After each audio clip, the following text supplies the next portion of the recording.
ինչի գործարը, մանավանդ հայ գործարը, պետքա չլինի հանրային, մենք հիմա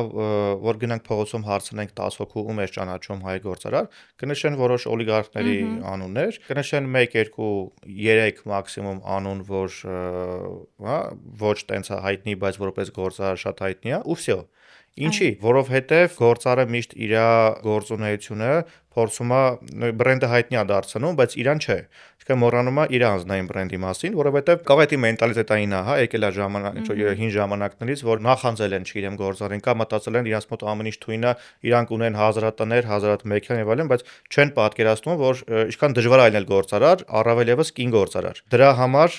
դու իմ աչքում, Արմինե ջան, ամեն օր կոտրում ես կարծրատիպեր, դու ցույց ես տալիս ոչ միայն կանանց, ոչ միայն գործարարներին, հա, բոլորին, որ ամոչի ցույց տալ առաջինը այն ամեն ինչը ներսից, հա, ինչով ես զբաղվում եմ, երկրորդը, որ ես այնքան ուժեղ եմ, որ կարողանում եմ ցույց տալ, այնքան թափանցիկ եմ, ու սենց առաջ ընկնելով ասեմ, դու իմ աչքում արդեն իսկ հաղթած ես